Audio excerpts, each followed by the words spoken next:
Hello and welcome. My name's Andy. I'm the Engagement Manager for Albany Beck Public Sector. We specialise in delivering programmes of work, whether that be in digital, data, technology, corporate services to our public sector clients. Today I'm joined by Jonathon from Human Engine, where we're going to be discussing commercialisation within local authorities. Thank you for joining us, Jonathon. How are you this morning? Very well, thanks Andy. Pleasure to be here. Fantastic. It's great to have you.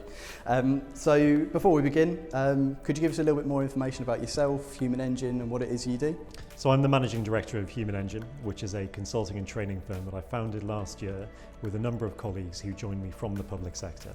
One of the things that we became really passionate about was commercialisation in the sector and how a more commercial approach can help local authorities to improve the quality of public services. So Jonathon, are there any downsides to commercialisation in your experience?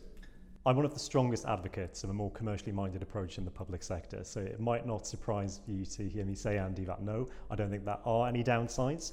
But I'm also a pragmatist, so there are what I might call barriers to being more commercial in the public sector.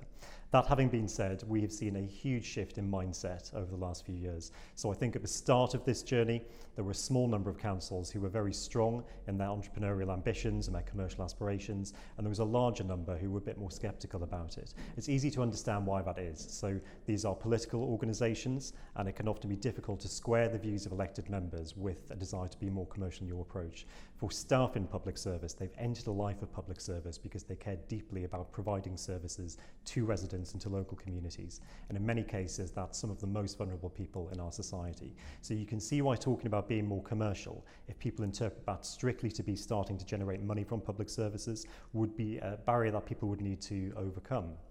We've seen a big shift in that. So we were at the Local Government Association conference in Bournemouth 2 weeks ago. There was huge levels of interest in what we were talking about, which was our commercial maturity model and our commercial academy.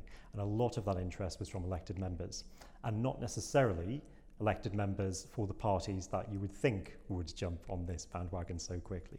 So the ones who perhaps been traditionally more reluctant to think about being commercial, we've seen a big change in mindset and people absolutely come on board. One of the areas that I've worked in for a short amount of time in my career is adult social care. So traditionally, social care would have been seen as the hardest place to reach with this idea, one of the hardest places to penetrate the notion that you need to be more commercial in your approach, and you can understand why. So these are people who are providing services to some of the most vulnerable people in our society, whether that's children, vulnerable adults, or older people. But these things can be squared. So we know that we've got a national social care crisis, we've got an ageing population, the population's getting larger and it's getting older. Great testament to our NHS service, but it provides a particular problem to social care. We know that in the majority of cases, except for people with the most complex needs, the most vulnerable, the best outcome is to keep people living in their homes for as long as possible, through providing support in the community, through providing care visits in their homes, and through providing adaptations and use of new technology. It also happens to be the most cost-effective way of providing care.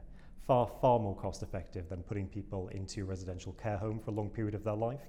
So when you start to change the dialogue towards, forget about commercial being purely about making money, but about achieving the best outcomes with the fewest resources at the lowest cost, you can really change that dialogue and that conversation. So that's one of the ways in which we've worked with councils to help them overcome that perceived barrier to being more commercial in their organisation.